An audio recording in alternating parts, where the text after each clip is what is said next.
तो आज का ये नया टॉपिक है लॉस ऑफ बायो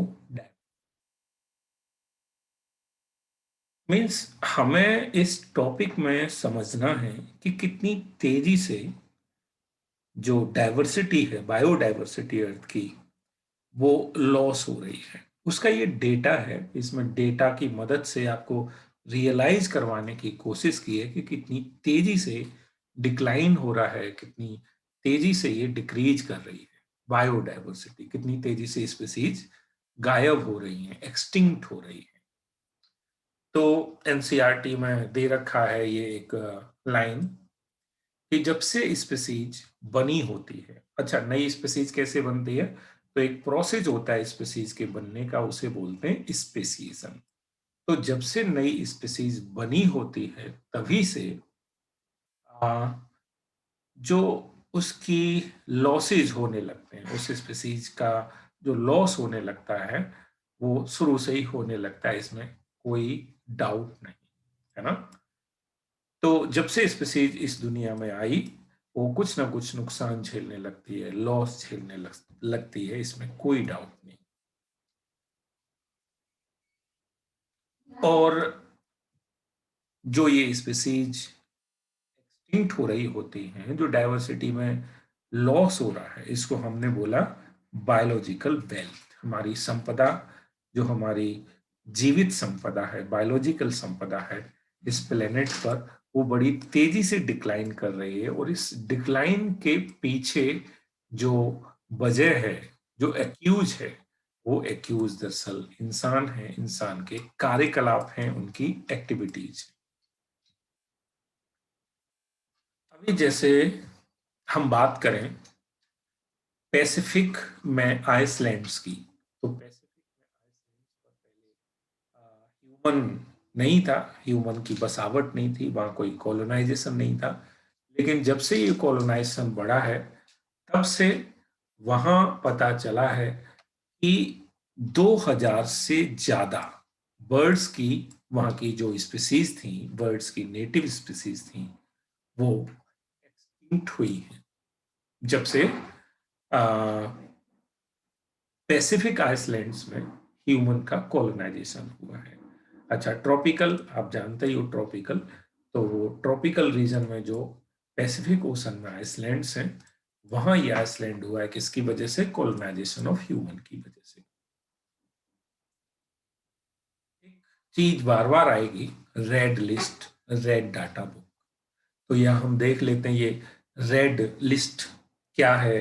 वैसे इसके बारे में बाद में देखेंगे। बहरहाल रेड लिस्ट 2004 के हिसाब से, ये जो रेड लिस्ट है या रेड रेड डेटा बुक है, वो अभी आईयूसीएन पब्लिश करता है।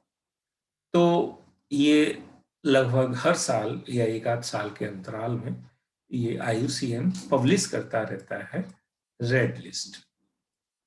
और उसमें सभी कंट्रीज के साइंटिस्ट की मदद होती है। इवन वो जो रेड लिस्ट पब्लिश होती है वो एरिया वाइज भी होती है, area in the sense state और कंट्री वाइज, है ना, कि इस कंट्री में कौन कौन सी स्पीसीज एक्सटिंक्शन की कगार पर हैं, कौन सी एक्सटिंक्ट हो चुकी हैं। बहरहाल इसके बारे में बाद में देखेंगे। बहरहाल इस डेटा के हिसाब से हमें कुछ बताया गया है। 2000 आईयूसीएन रेड लिस्ट के हिसाब से पिछले केवल 500 सालों में 784, 784 नंबर होता है ना, 786 मुस्लिम्स का, तो 786 दो कम कर दो 784, तो ये डेटा याद रखने में आपको मदद करेगा। तो 784 स्पीसीज एक्सटिंक्ट हो चुकी हैं पिछले 500 सालों में, और उनमें से 338 वर्टिब्रेट्स हैं, 359 इनवर्टिब्रेट्स हैं, जबकि 87 प्लांट्स हैं। तो इस डेटा को याद रखो। ये ये भी याद रखना है कि ये रेड लिस्ट 2004 के हिसाब से है। अभी के हिसाब से अगर ये देखोगे तो ये डेटा काफी बढ़ चुका होगा या बढ़ चुका है।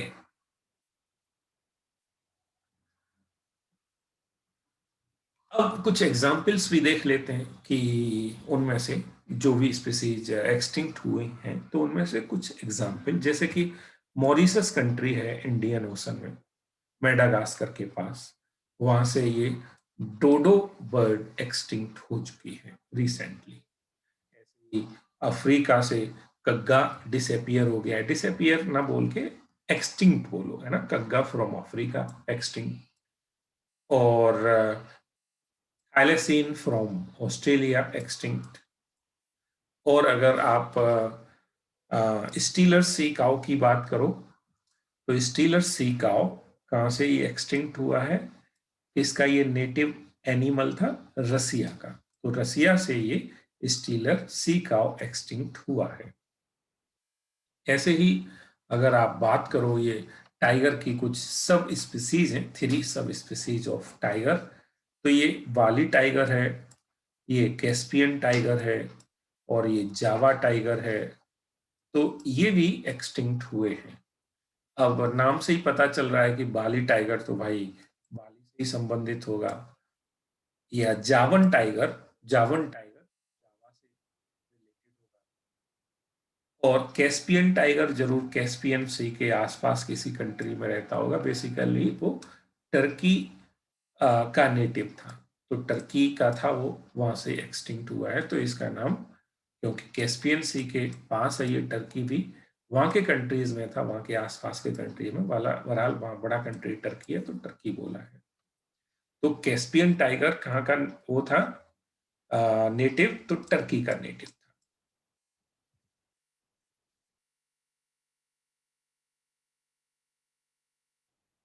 द लास्ट 20 ईयर्स, पिछले केवल 20 सालों में 27 स्पीसीज डिसअपियर हो गई हैं।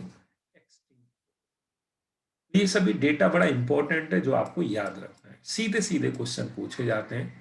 और वो जब डेटा याद होता है आपको, तो आसानी से वो क्वेश्चन सॉल्व भी हो जाते हैं। अब क्या सभी टेक्सॉन से सभी प्लांट्स या एनिमल या फंजाई की बात करो, तो सभी एक्सटिंक्ट होते हैं रेंडमली, कहीं से भी कुछ भी डिसअपियर हो जाए बस ऐसे ही बाई चांस? या कुछ खास टेक्सोन में ये जो एक्सटिंक्शन का रेट है वो ज्यादा है, और कुछ टेक्सोन में ये रेट कम है? तो दरअसल ऐसा ही है, ये रैंडम नहीं होता, है ना, रैंडम नहीं होता, बल्कि कुछ टेक्सोन से एक्सटिंक्शन कुछ ज्यादा ही होता है। जैसे अगर हम एम्फीबियंस की बात करें, तो एम्फीबियंस काफी वल्नरेबल हैं एक्सटिंक्शन के लिए, आसानी से एक्सटिंक्ट हो जाते हैं। कौन? एम्फीबियंस। तो आखिर एम्फीबियंस क्यों एक्सटिंक्ट हो जाते हैं, इसके पीछे क्या कोई वजह है? हाँ, वजह है। आप जानते ही हो एम्फीबियंस डिपेंड करते हैं, हैबिटेट में रहते हैं।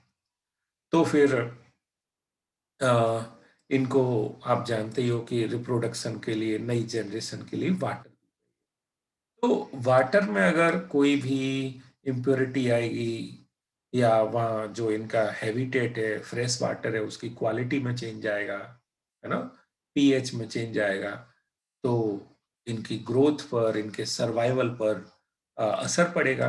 तो मीन्स फ्रेश वाटर में कोई चेंज आएगा तो भी इसमें, इसके जो एक्सटिंक्शन है वो होगा, या इसके सर्वाइवल में मुश्किल होगी। और जो इसका जमीन पर हैबिटेट है, डैम्प हैबिटेट है, वहां भी कोई प्रॉब्लम आती है, तो भी इसकी सर्वाइवल में प्रॉब्लम होने वाली है। तो और दूसरी, अगर कोई क्लाइमेट में चेंज आता है, तो भी क्लाइमेट में चेंज होने का क्या मतलब है जानते हैं? ये कोल्ड ब्लडेड एनिमल है, वार्म ब्लडेड तो है नहीं। तो अगर नेचर में टेम्परेचर में भी चेंज आता है, तो भी इनके सर्वाइवल में प्रॉब्लम आती है। तो वजह वही है कि कई सारे फैक्टर हैं जो इनकी सर्वाइवलिटी को अफेक्ट करते हैं, और वो फैक्टर अगर चेंज होते हैं तो इनका सर्वाइवल खतरे में पड़ जाता है। अब ये कुछ और डेटा है। अभी नियरली 15,500 स्पीसीज 15,500 स्पीसीज एक्सटिंक्शन के लिए थ्रेटेंड है, मीन्स उनको थ्रेट है, एक्सटिंक्शन का थ्रेट है। काफी ज्यादा स्पीसीज है, 15,500, 15,000। बात क्या है, जो भी डेटा हम इसमें पढ़ रहे हैं वो रेड लिस्ट 2004 के हिसाब से है। अगर हम नए डेटा की बात करें तो वो तो है 26,000। लेकिन आपको हमेशा एग्जाम में 15,500 ही लिखना है ना। और ये इसलिए कि कई बार क्वेश्चंस जैसे कोई ऑप्शन वाला क्वेश्चन हो ऑब्जेक्टिव, पता चला उसमें ये ऑप्शन है ही नहीं। कभी कभार ऐसा भी होता है कि जो लेटेस्ट डेटा है उसके हिसाब से भी क्वेश्चन सेट कर दिए जाते हैं। तो जब है नहीं तो फिर आपको इसको भी समझना चाहिए। बाकी आपको यही याद रखना है, 15,500।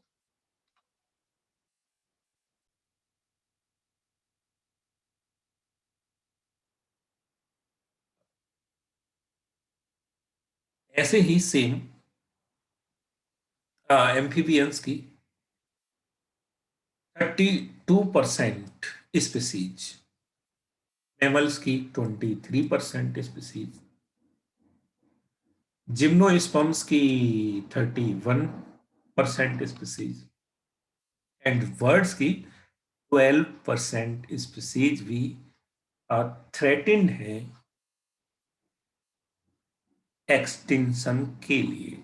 लेकिन ये डेटा भी 2004 के हिसाब से ही है। अगर नए डेटा की बात करोगे तो यहां भी चेंज आ गया है, और वो चेंज नेगेटिव में नहीं आया, पॉजिटिव में आया है। अभी आज की डेट में ज्यादा स्पीसीज को खतरा है एक्सटिंक्शन का। नियरली 40%, 40% का मतलब दुनिया के आधे एम्फीबियंस की स्पीसीज को खतरा है एक्सटिंक्शन का। ये कितना खतरनाक सिनेरियो है बेसिकली। और 1/4 मैमल्स भी एक्सटिंक्शन के लिए थ्रेटेंड है। 34, ये भी देखो, 1/3 से ज्यादा, वन, ये आधे, हाफ, 1/4, 1/3, कितना मुश्किल टाइम है इन स्पीसीज के लिए। 14%। तो आपको जो डेटा याद रखना है वो ये वाला डेटा याद रखना है। क्वेश्चन कोई आए तो आप इसके हिसाब से, नॉलेज से भी अपडेट रहना चाहिए आपको, खासकर कॉम्पिटिटिव एग्जाम्स के लिए।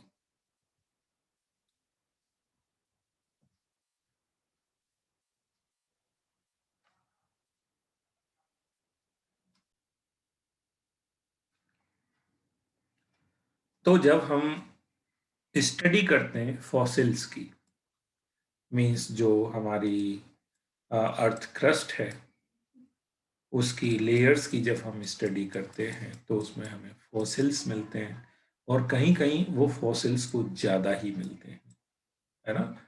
किसी लेयर में वो फॉसिल्स कुछ ज़्यादा ही मिलते हैं। तो पता चलता है कि वो फॉसिल्स जिस स्पीसीज के हैं, जिससे बिलोंग करते हैं, वो आज स्पीसीज तो है ही नहीं, इसका मतलब वो तो एक्सटिंक्ट हो चुकी है। तो फॉसिल की स्टडी से पता चलता है कि कितनी स्पीसीज एक्सटिंक्ट हो चुकी है।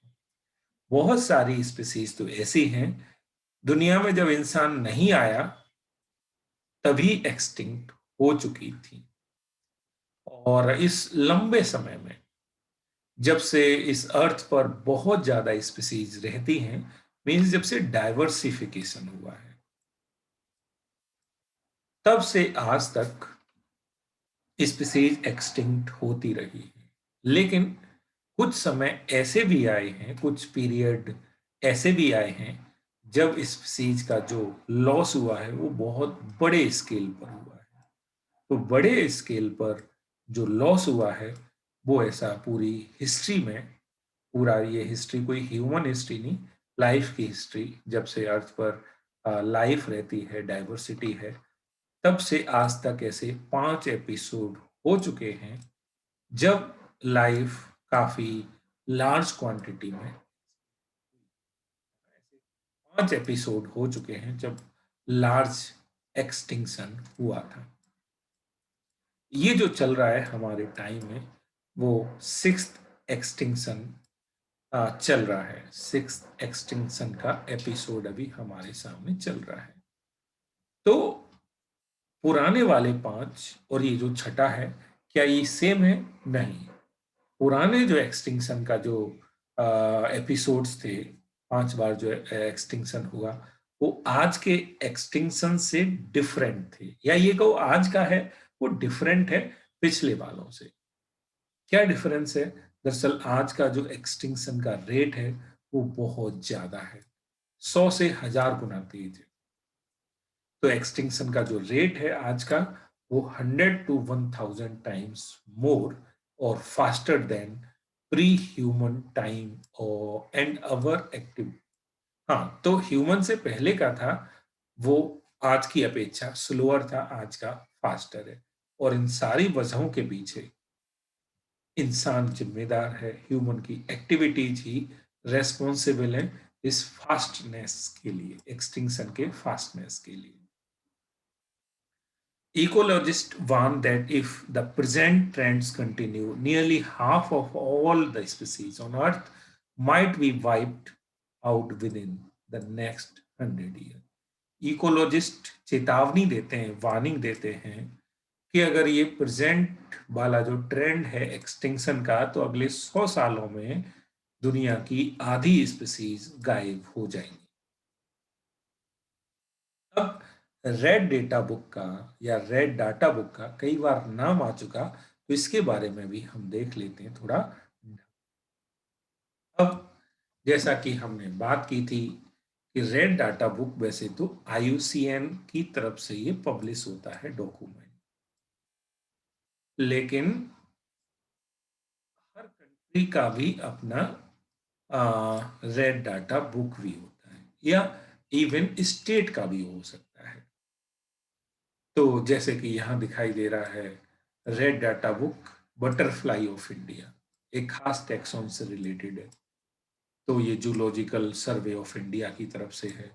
जो बाकी इसमें वो जो ऑर्गेनाइजेशन है IUCN, वो जरूर इसमें सम्मिलित रहता है।